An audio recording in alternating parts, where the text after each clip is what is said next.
saw something on a screen that worried you, stand up. Okay. If you love the smell of rain, sit down. Uh-oh. We see you, girl. We see you. Let's say if you love pizza.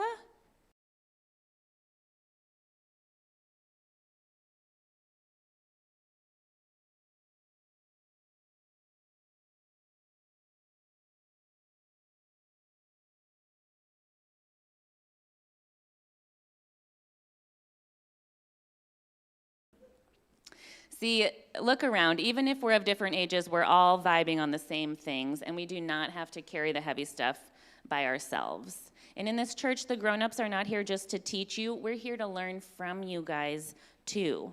We're building up our safety together, and you all are at the center. So I have one more question. If you were to make this room the happiest place in town for 1 hour, what would we need? Yes? Food. Okay, yeah. Math. Okay. Yeah. What on the wall? A deer on the wall. Yeah. Chess. Wow, these are tall orders. Yeah. A giant tree in the center. Ooh. Yeah. Books and games. Okay, that's legit. Yeah. Exactly 157 dogs. That would be blessing of the animals. Okay, yes, Gustavo? 2 tigers. Okay, Arjun and Joy, and then that. You like tigers? Yeah, they're one of my favorite animals. That would be fun, wouldn't it? Video games? I have nothing to say. Volleyball. Okay, yes, Joy. Music! Yes, music! Okay, one more.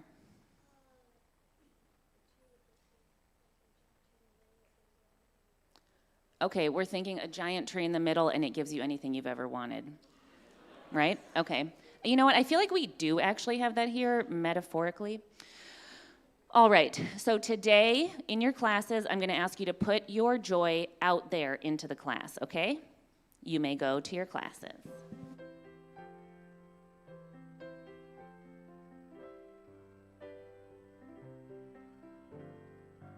Go now in peace, go now in peace. May the spirit of love surround you everywhere, everywhere you may go.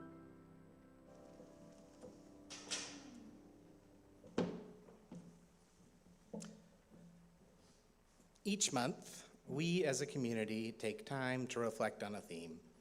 The children do this in their classes, and we do it here in worship in our small groups. This month, the theme is paying attention. Like Bernie last week, my initial reaction to this theme was a little bit to chafe a little bit. As a person with ADD, paying attention is not a particularly strong suit of mine. I've been a wanderer all my life. Mostly I consider that to be a good thing. I've turned a lot of corners and experienced many wonders. But staying present through the mundanities of life is oftentimes a struggle for me. I love my child dearly, but I swear that he, and maybe all children, has a sixth sense for knowing the exact moment that someone stops paying attention. So when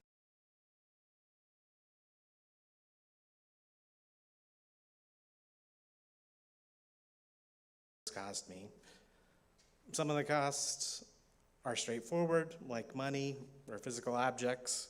I cringe at the thought of how many pairs of sunglasses I've lost over the years. Other costs are more nebulous to define and understand. Relationships damaged beyond repair. Time that I could have spent with loved ones while they were still here. There are so many things competing for our attention. We go to war every day against algorithms engineered to extract our attention. On top of that, in case y'all haven't noticed, the world is kind of on fire. Every day seems to bring a new threat or attack against ourselves and our brethren. The trans people in our state can't even drive to the DMV or go to the bathroom in peace. All of these things are competing for our attention, which in the end, for everybody, is a finite resource. It's all too easy to forget to pay attention to the most important thing of all, ourselves. For it is within us that we can find the light, the inner strength and power that can then light the world. When we fail to do that, our body keeps the score and we pay the costs, whether we realize it or not. So I turned the corner into a new chapter of my life with the resolve to pay attention to my loved ones and the world around me, and especially when I take my Adderall. But mostly I resolve to pay attention to myself, because by doing that, I can be the best version of myself to care for my loved ones and the world around me. Thank you.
We come to this place to see and be seen, to teach and be taught, to hear and be heard. I invite you to reach over and nudge the person sitting next to you, reminding them and yourself that we are gathered together in peace and in authenticity and in intention. We also come to this place to share our joys and sorrows. If you have a rare joy or a profound sorrow, I invite you to come forward in 2 to 3 sentences and light a candle. And we're now going to pause our live stream to give ourselves some privacy.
express your life in all of its heaviness, in all of its brilliance, and we carry your joys and sorrows in a shared heart.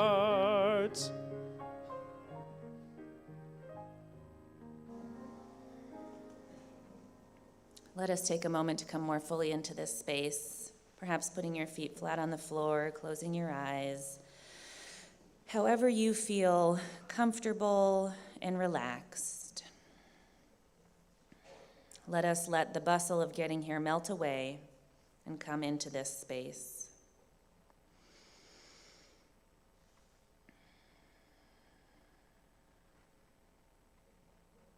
Together we ask for an understanding amongst all people that across the globe we will come to see our shared life as a precious, fragile gift.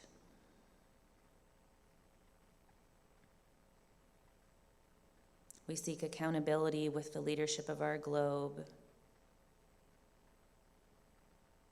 We hope that we and they find the wisdom and the strength to do right by the earth and her people, that the neighborhoods across the world remain safe and peaceful, and that we are able to gain right relationship.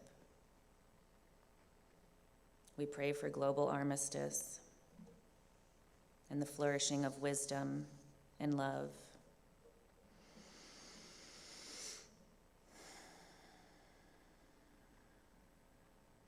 Letting the corners of your lips turn up in gratitude for this moment and for this life.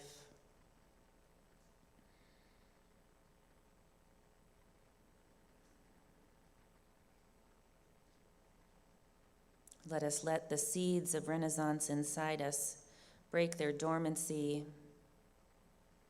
and leaf out and grow as love wins.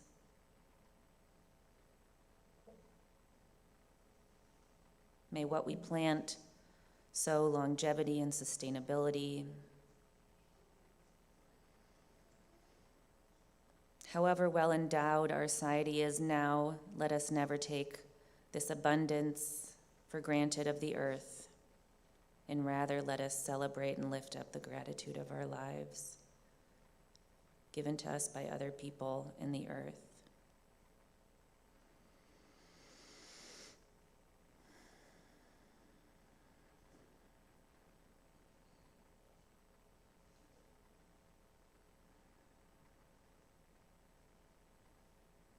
As we sing our meditative hymn, I invite you to focus simply on paying attention to your body, the music, and your breath.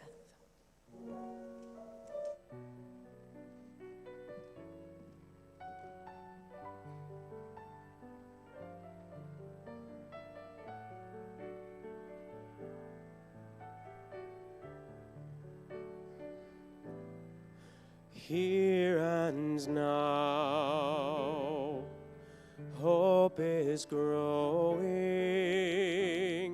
Here and now, joy is blossoming. Here and now, love is blooming.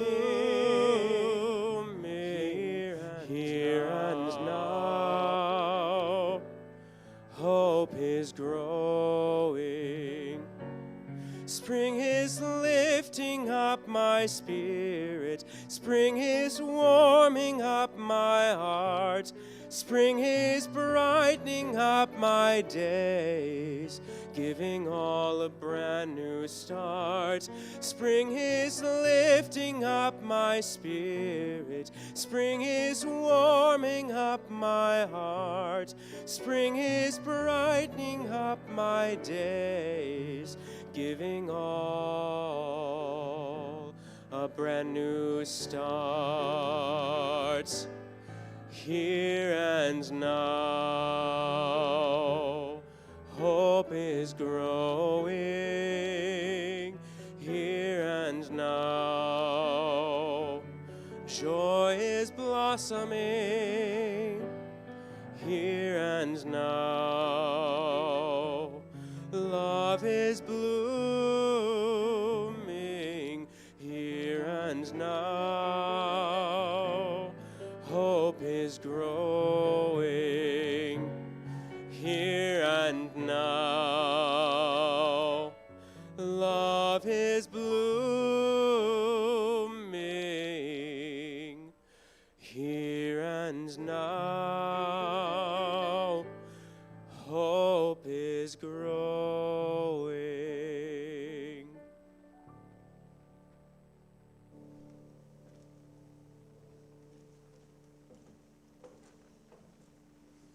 Our first reading is The Summer Day by Mary Oliver.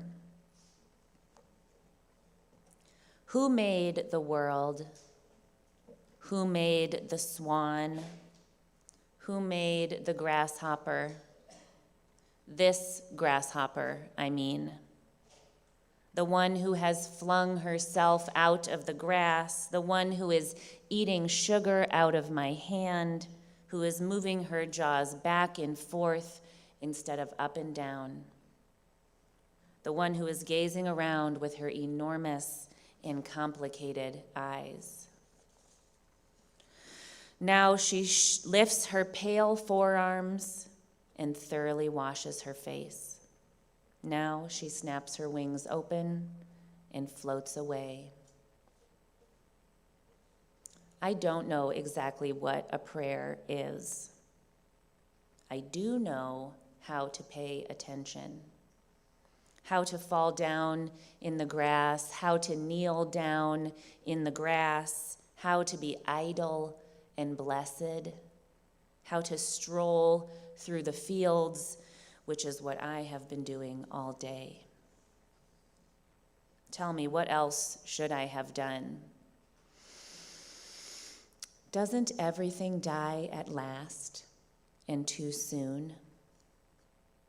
Tell me, what is it you plan to do with your one wild and precious life?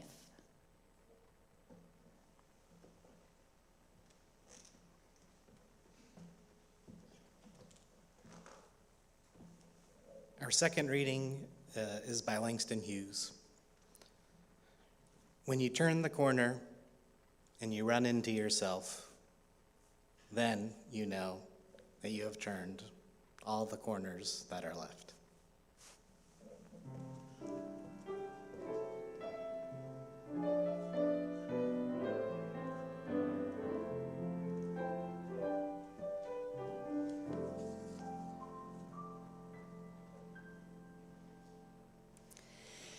I've been encouraged by many of you to share my journey with you more and use my own experience as the grounding for my preaching, which is vulnerable. But today I'm going to invite you into the most incredible thing that happened to me this week, right in the middle of this nauseating time in our nation's history. And let me tell you, I needed something incredible to happen. For in the dormancy of this past winter, we have witnessed the continued rise of fascism with its caste systems, and we have watched as it further breaks humanity into hierarchy and castes. We have grieved this winter for the marginalization of people, making people further outside of the circle of humanity. We have seen that the stated goal of the people in leadership of our country is to kill and to lie and to rape. Weep, weep, calls the toad from the water's edge. And I do. If grief can be a doorway to love, then let us all weep for the world we are breaking apart so we can love it back to wholeness again.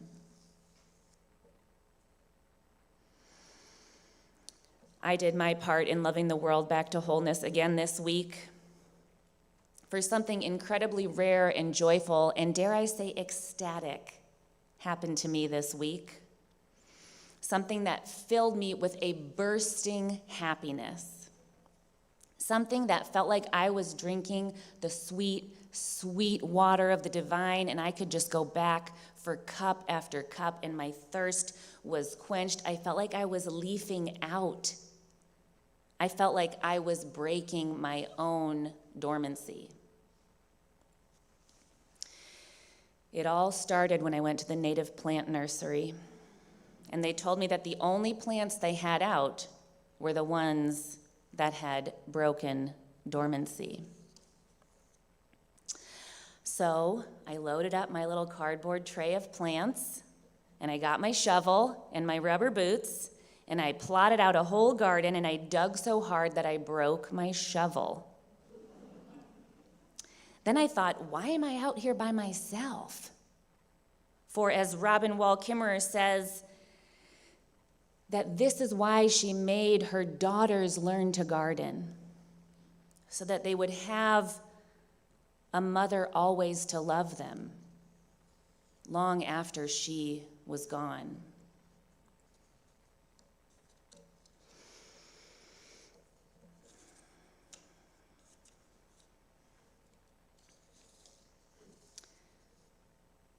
I had it all planned out with my daughter. I got the plot to the point that we just needed to dig and plant. And I prepared myself to impart on her the euphoric experience of communion with the soil. I imagined that she would put her tiny hands in, and she would be transformed. She would cradle the worm, and I would teach her of its prowess. She would put her little muddy hand into my big muddy hand, and she would realize that one day I would die, but continue to live in the soil. Together, we would have a mother-daughter religious education experience. Here's what actually happened. She threw dirt at the fence for 20 minutes and then decided she was dirty and had to take a bath. Imagine me kneeling in the mud, lovely separating the delicate roots of my coneflower, practically weeping at my own garden's broken dormancy. I was lost in time, marveling at each little leaf. I felt a patch of dirt hit my back. And she began to get urgent and despondent and panicky. Please, Mama, I need to go inside. My hands are dirty. I need to be in the bathtub now. And finally she said, I'm bored. As I tilled the soil and I made the little holes to fold over my plants and embrace them with their new earth, I had a dawning apathy towards my daughter that I have not yet felt in my motherhood.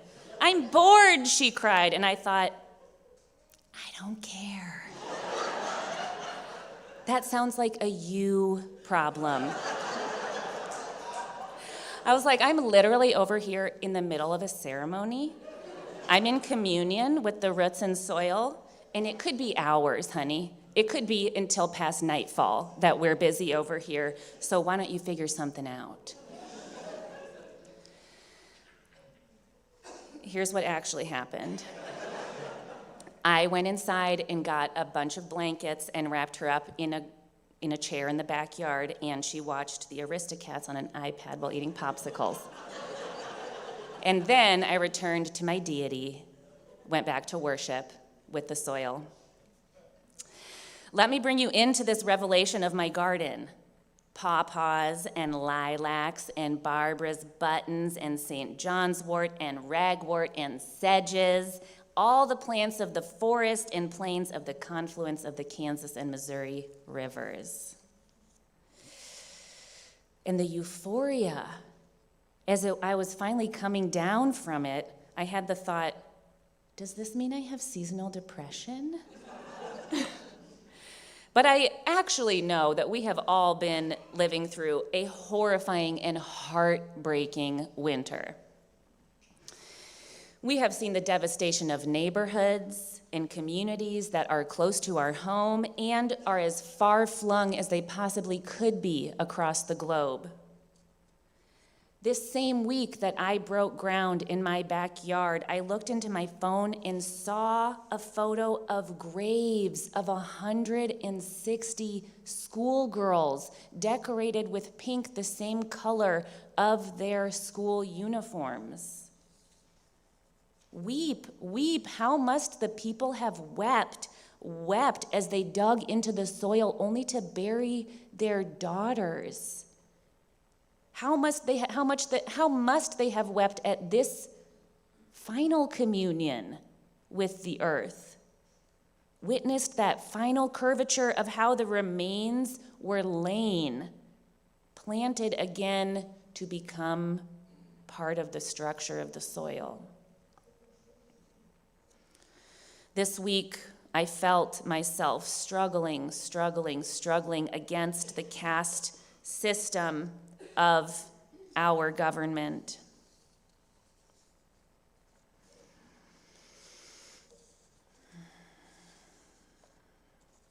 Gazan poet Rafayette Alarir, who was killed in the occupation, wrote, "If I must die, you must live, to tell my story, to sell my things, to buy a piece of cloth and make some strings, make it white with a long tail." He says, so that a child somewhere in Gaza, while looking heaven in the eye, awaiting his dad who left in a blaze and bid no farewell, not even to his flesh, not even to himself, sees the kite, my kite you made, flying up above, and thinks for a moment an angel is there, bringing back love. If I die, let it bring hope. Let it be a tale. I felt called by this poem to remember that the deaths of all of these beloved ones recalls me to my own destiny of breaking apart these systems of hierarchy. Robin Wall Kimmerer reminds us that in the Western tradition there is a recognized hierarchy of things, with, of course, the human on top, the pinnacle of evolution, the darling of creation, and who's at the bottom? The plants. But in indigenous ways of knowing, she says, human people are often referred to as the younger siblings of creation. We say that humans have the least experience with how to live and then must learn. We must look to our teachers amongst the other species of plants for guidance. Their wisdom is apparent in the way they live. They teach us by example. They've been on the earth far longer than we have and have had time to figure it out. Our indigenous herbalists say to pay attention to when plants come to you. They're bringing you something you needed to learn. So as we struggle with these injustices amidst humans, as we see these caste systems formed and executed with young girls and trans people and women and families and people of color and disabled people at the bottom treated like trash, I invite us to consider in our spiritual lives that we turn the whole thing upside down on its head, and in our own mind, raise up that which has been made lowly, starting with that which is the lowliest, the worm, the plants.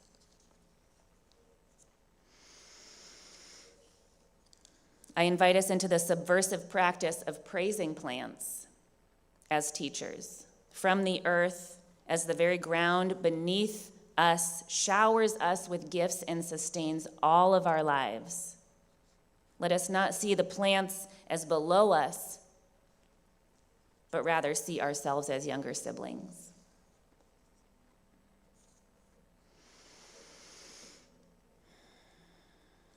My euphoric moment this week was on Thursday, and I woke up on Friday night to thunderstorms, the windows pounding with rain. In the morning, even more came, the roofs slick with water, thunder and lightning, and me knowing the soil around my plants was settling down and the roots were being even further absorbed into the soil structure. My daughter said, "Más relámpago, more lightning." And I said, "We don't control the lightning. We're only grateful when it comes."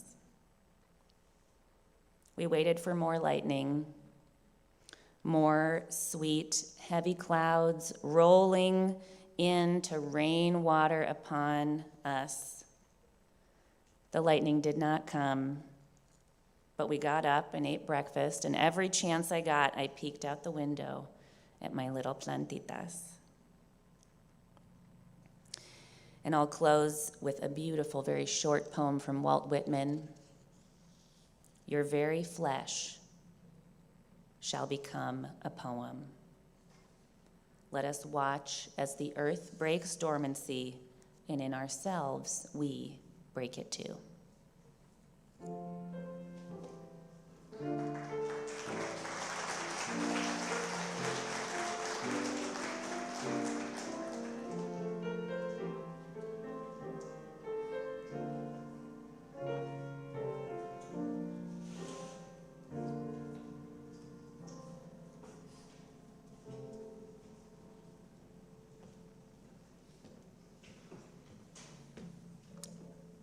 The work and financial resources. We invite you to give generously to support the ongoing work of the church. The offering will now be given and received in grateful appreciation of our shared values.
As we extinguish the chalice, let us affirm that we extinguish this flame, but not the light of truth, the warmth of community, or the fire of commitment.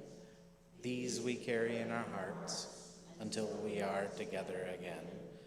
Please rise as you're willing and able for our closing hymn, number 159, This Is My Song.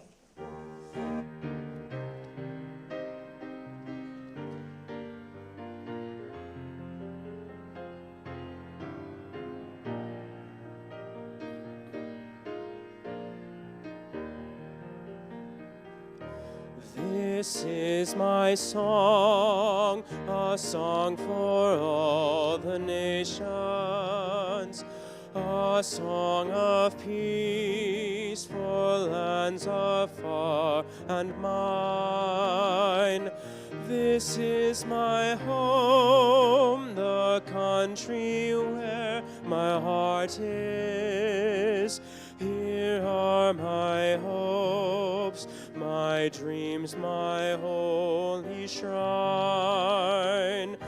But other hearts in other lands are beating with hopes and dreams as true and high as mine.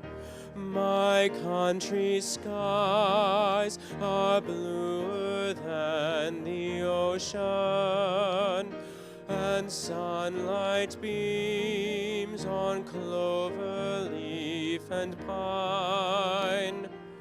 But other lands have sunlight too and clover, and skies are everywhere as blue as mine. Oh, hear my song, a song for all the nations, a song of peace for their land and for mine.